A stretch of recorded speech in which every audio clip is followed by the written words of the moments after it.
আমার স্বামীকে একটা আবাসিক হোটেল থেকে বোরকা পরা একটা মেয়ের সাথে বের হতে দেখলাম। আমার মাথায় যেন আকাশ ভেঙে পড়ল। আমি প্রিয়াকে স্কুল থেকে নিয়ে বাসার দিকে যাচ্ছিলাম। মেইন রাস্তা দিয়ে গাড়ির প্রচন্ড জ্যাম বলে আমি প্রিয়াকে স্কুল থেকে ভেতরের রাস্তা দিয়ে বাসার দিকে যাচ্ছিলাম। আমাদের এলাকায় এই হোটেলটা নিয়ে খুবই বাজে খবর প্রচার আছে। এখানে নাকি টাকার বিনিময়ে যে কোনো বয়সী মেয়ে লোক পাওয়া যায়, আবার কেউ ইচ্ছা করলে বাহির থেকেও নিয়ে এসে এখানে সময় কাটাতে পারে, এমনটি হরহামেশা শোনা যায়। কিন্তু আজ প্রথম আমার স্বামীকে দেখলাম এই হোটেল থেকে বোরকা পরা একটা লোককে নিয়ে বের হয়ে যেতে। মহিলাটি বোরখা ও হিজাব পরা ছিল বলে আমি মহিলাটিকে চিনতে পারিনি, কিন্তু আমার স্বামীকে স্পষ্ট চিনতে পেরেছি।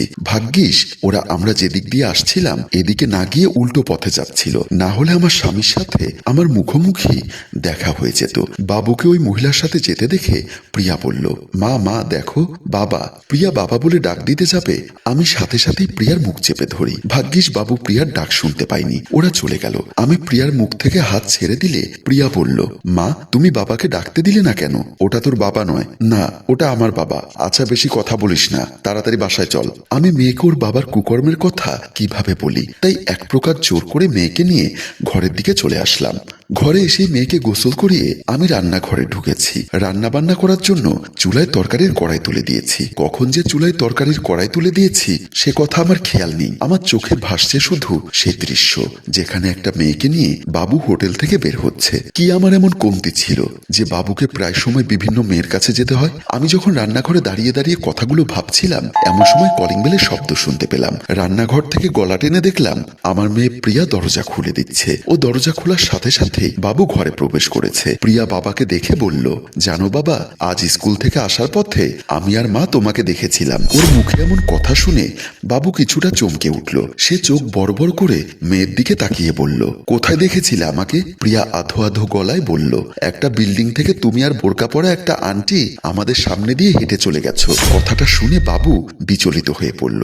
সে থতমত খেয়ে বলল, মিথ্যা কথা। সেটা আমি নয়, আমার মতো দেখতে অন্য কেউ হতে পারে। মাও তোমার মতো একই কথা বলেছে, সেটা তুমি নয়, অন্য কেউ।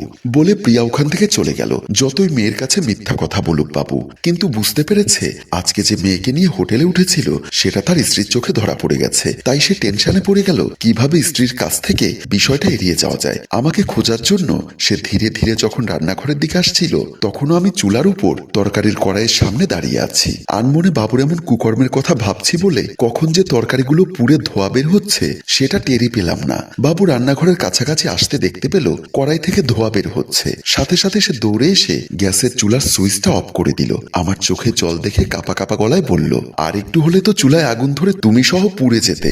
সাথে সাথে আমি চেঁচিয়ে বললাম, ভালো হতো এই চুলার আগুনে একেবারে পুড়ে ছাই হয়ে গেলে ভালো হতো। সারা জীবন তোমার সংসারে তিলে তিলে জ্বলার চাইতে চুলার আগুনে জ্বলে পুড়ে ছাই হয়ে গেলে আমি নিস্তার পেতাম। বলেই চোখের জল মুছতে মুছতে রুমের দিকে চলে গেলাম। রাতে আমি প্রিয়াকে ঘুম পাড়াচ্ছিলাম। ওকে ওলি দিয়ে ঘুম পাড়াচ্ছিলাম বলে এর মধ্যে সে ঘুমিয়ে পড়েছে। আমি মুখে ঘুম পাড়ানির গান করলেও মনে মনে ভাবছিলাম বাবুর কথা। এই লোকটার সাথে সংসার করা আমার এক প্রকার অসহ্য হয়ে যাচ্ছে। বারবার ভেবেছিলাম সে শুধরে যাবে, কিন্তু আমার ধারণাকে সে ভুল প্রমাণিত করে ক্রমেই আরো বেশি খারাপ হয়ে যাচ্ছে। আমি যখন প্রিয়াকে ঘুম পাড়াতে পাড়াতে কথাগুলো ভাবছিলাম তখন দেখলাম বাবু চুপি চুপি এসে আমার পাশে শুয়ে পড়ল। আমি তাকে দেখেও না দেখার ভান করে গুনগুন করে ঘুম পাড়ানির গান করছি আর মেয়েকে ঘুম পাড়াচ্ছি, কিন্তু চোখে আমার ভাসছে বোরকা পরা মেয়েটিকে নিয়ে বাবুর হোটেল থেকে বের হওয়ার সেই দৃশ্য। এভাবে কিছুক্ষণ যেতেই দেখলাম আমার মেয়েটি গভীর ঘুমাচ্ছন্ন হয়ে পড়েছে। ঘাড় ঘুরিয়ে দেখলাম বাবু আমার দিকে তাকিয়ে মিটিমিটি হাসছে। ওর চেহারা দেখে মনে হচ্ছে ও যেন কোনো অপরাধী করেনি, নাকি মেয়ের মুখে ওকে দেখে ফেলার কথা শুনে ও আমার সাথে দরদ দেখানোর মিথ্যা চেষ্টা করছে। যাই হবে হোক, আমার মাথায় আছে অন্য চিন্তা। তাই আমি তার দিকে তাকিয়ে সব কষ্ট লুকিয়ে একটা দুষ্টুমির হাসি দিলাম। সে অনেকটা খুশি হয়ে আমাকে বলল, আজকে কিছু করবে নাকি? আমি কিভাবে করব? করলে তো তোমাকেই করতে হবে। মেয়ে কি ঘুমিয়ে পড়েছে?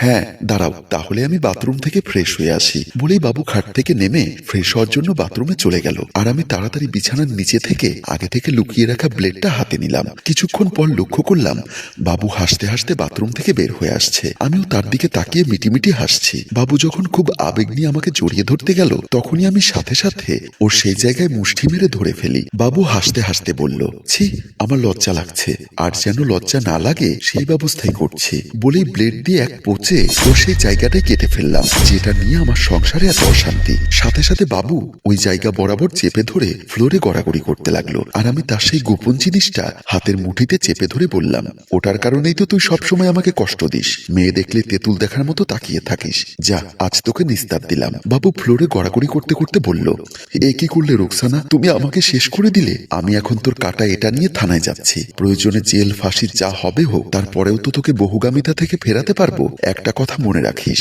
যেটা আমার হয়েও আমার না, সেটা আমি অন্য কারো হতে দিব না। আমি থানায় চললাম বলেই ওরোটা নিয়ে আমি থানার উদ্দেশ্যে চলে গেলাম, আর বাবু ফ্লোরে গড়াগড়ি করতে লাগলো। থানায় এসে সরাসরি বড়বাবুর রুমে চলে গেলাম। থানার কর্তব্যরত অফিসার বয়সে আমার বাবার বয়সী হবে। থানায় ঢুকে দেখলাম উনি ঝিমোচ্ছেন। আমি লাজ লজ্জার মাথা খেয়ে পলিথিনে মোড়ানো আমার স্বামীর সেই জিনিসটা ওনার সামনে ফেললাম। উনি যেহেতু ঘুমের ঘরে ছিল, তাই হঠাৎ করে এমন শব্দ হওয়াতে উনি চমকে উঠে আমার দিকে তাকিয়ে বলল, এটা কি রাখলে আমার সামনে? আমি কোনো দ্বিধা না রেখে বললাম, আমার স্বামীর ওটা কেটে নিয়ে এসেছি। উনি হোয়াট বলে বসা থেকে উঠে দাঁড়িয়ে গেলেন। এই মেয়ে, তোমার কি মাথা ঠিক আছে?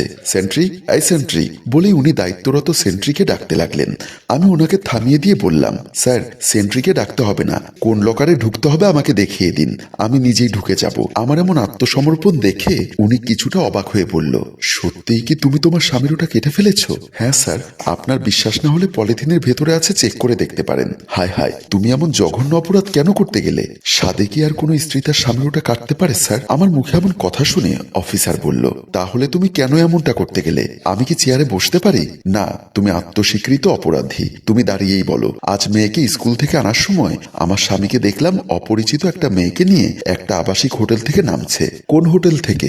ভূতের গলিতে অবস্থিত Morshed international hotel and lodge private limited থেকে। অত্র এলাকায় খুব খারাপ হোটেল। আচ্ছা, ওই হোটেল থেকে তোমার স্বামী একটা মেয়েকে নিয়ে নামছে, তাতে কিভাবে প্রমাণিত হয় সে ওখানে খারাপ কিছু করতে গেছে? অন্য কোনো কারণেও তো যেতে পারে। অন্য কোনো কারণে নয় স্যার, মেয়েটাকে নিয়ে ফুর্তি করতে গেছে, এটা আমি শিওর। তুমি কিভাবে শিওর হলে? কারণ আমার স্বামীর অতীতে বহুগামিতার ইতিহাস আছে। যেমন আমাদের ঘরে আধবয়স্ক একজন কাজের মহিলা ছিল, ওনাকে আমরা তারাভাবি নামে সম্বোধন করতাম। গরিব মহিলা হলেও নামের মতো উনি অনেক সুন্দর ছিল। সেদিন আমি মেয়েকে স্কুল থেকে আনতে যাচ্ছিলাম, বাসায় তারাভাবি একা ছিল। উনি সকালে আসে, সারাদিন কাজ করে সন্ধ্যার আগে চলে যায়। আমি মেয়েকে যখন আনতে যাচ্ছিলাম, তখন সদর দরজার সামনে এসে বললাম, তারাভাবি কোথায় তুমি? তারাভাবি তখন রান্নাঘরে রান্নাবান্নার কাজ করছিল। উনি ওখান থেকে ডাক দিয়ে বলল, এই তো ম্যাডাম, আমি এখানে, একটু এদিকে এসো তো ভাবি। তখন তারাভাবি রান্নাঘর থেকে সদর দরজার সামনে এলো। ওনাকে দেখে আমি বললাম, আমি স্কুল থেকে প্রিয়াকে আনতে যাচ্ছি। তো যান, আমাকে কাছ থেকে ডাইকা কাজের ব্রেক মাইরা দিলেন কেন? আরে শোনো, একটু পরে তোমার সাহেব আসবে বাজার সদাই নিয়ে, উনি আসলে বলো আমি স্কুল থেকে মেয়েকে আনতে গেছি। আচ্ছা বলুম নে, আপনি অহন তাড়াতাড়ি যান, আমার আবার তাড়াতাড়ি কাজ শেষ কইরা দাওয়াত খাইতে যাইতে হইব। তুমি কি আমার আসার আগেই চলে যাবে? না না, আপনি স্কুল থেকে আউনের পরে যাবো। আচ্ছা ঠিক আছে বলেই আমি দরজা খুলে বের হয়ে গেলাম। আমি কয়েকটা সিঁড়ি দিয়ে নামার পর সামনে পড়ল আমার স্বামী বাবু চৌধুরী, দুহাতে বাজারের ব্যাগ। সাধারণত আমরা এক সপ্তাহের বাজার একসাথে করে ফেলি। আমাকে বাসা থেকে নামতে দেখে বাবু বলল, কোথায় যাচ্ছ? মেয়েকে আনতে স্কুলে যাচ্ছি। বাজার সদাইগুলো ফ্রিজে রেখে তারপর যাও। তারাভাবি এসেছে, ওনাকে দিয়ে ফ্রিজে ঢুকিয়ে রেখো। গতকালও স্কুলে যেতে যেতে আমার দেরি হওয়াতেই মেয়ে ছুটির পরে কান্নাকাটি করেছে। আমি এখন যাই বলেই বাবুকে পাশ কেটে চলে গেলাম। বাবু বাসার উদ্দেশ্যে চলে আসলো। বাবু বাসার সামনে এসে কলিং বেল টিপলে তারাভাবি রান্নাঘর থেকে বলল, দরজা খোলাই আছে, ঢুইকা পড়েন। রান্নাঘর থেকে তারাভাবির কথাটি শুনে বাবু দরজা ঠেলে ভেতরে ঢুকে গেল। বাবু যখন রান্নাঘরে এসেছিল, তখন তারাভাবি উল্টোমুখী হয়ে থালা বাসন পরিষ্কার করছিল। বাবু বাজারের ব্যাগটা রান্নাঘরের দরজায় রেখে তারাভাবির দিকে অপলোকে তাকিয়ে রইল। মধ্যবয়স্ক হলেও তারাভাবির শরীরের গঠন ছিল যে কোনো পুরুষকে আকৃষ্ট করার মতো। বিশেষ করে ওনাকে দেখে কেউ বলবে না ওনার বয়স 40-এর কাছাকাছি। বাবু দরজার পাশে দাঁড়িয়ে লোলুপ দৃষ্টি নিয়ে ওনার দিকে তাকিয়েছিল, আর তারাভাবি মনের সুখে গুনগুন করে গান করে থালা বাসন পরিষ্কার করছিল। তারাভাবি গুনগুন করে গান গাইছিল, টাঙ্কিয়া আমার ছাদা হইয়া গেছে, পানি থাকে না। উনি থালা বাসন পরিষ্কার করতে করতে ওরা যখন গাইছিল, তখন বাবু নিজেকে আর ধরে রাখতে পারছিল না। বাবু ধীরে ধীরে তারাভাবির পেছনে গিয়ে দাঁড়ালো। হঠাৎ তারাভাবি কারো উপস্থিতি টের পেয়ে পেছন ফিরে চমকে উঠলেন। আমার স্বামীর সাথে সাথে মুখে ইশারা করে চুপ থাকতে বলে একটা মিষ্টি হাসি দিয়ে বলল, তোমার যে টাঙ্কি ছেদা হয়ে গেছে সেই টাঙ্কি আমি ঠিক করে দিচ্ছি। এসো। ছি সাহেব, আপনি এসব কি কইতাছেন? তারা ভাবি, প্রথম যেদিন আমি তোমাকে দেখি সেদিন থেকে তোমার প্রতি আমার একটা নজর পড়ে গিয়েছিল। সাহেব, আমি গরিব হতে পারি, দুশ্চরিত্র নয়। ওরে, গরিবের আবার কথা কি? বলেই বাবু ওনাকে জড়িয়ে ধরে রুমের দিকে নিয়ে গেল। এর বেশ কিছুক্ষণ পরে স্কুল থেকে আমি মেয়েকে নিয়ে যখন সদর দরজা দিয়ে রুমে ঢুকি তখন কারো কোনো সারা শব্দ পাচ্ছিলাম না। সদর দরজা খোলা দেখে আমি অবাক হলাম। আমি এদিক ওদিক তাকিয়ে যখন নিজের রুমের দিকে গেলাম, রুমের সামনে এসে দেখি রান্নাঘরে চুলার উপরে তরকারি, চুলা জ্বলছিল, কিন্তু রান্নাঘরে কেউ নেই। আমার বুকের ভেতর ধুকপুকানি বেড়ে গেল। বাসায় তারা ভাবি আর বাবু ছাড়া কেউ ছিল না। ওরা কোথায় উধাও হয়ে গেল? এমন সময় দেখলাম আমাদের রুমের দরজা খুলে বাবু ঘাম মুছতে মুছতে বের হয়ে আমার সামনে এসে থমকে দাঁড়ালো। ওর প্যান্টের বেল্ট খোলা। আমাকে দেখে তাড়াতাড়ি প্যান্টের চেন টেনে দিল, আর ভেতর থেকে তারা ভাবিকে কান্না করতে করতে আসতে দেখলাম।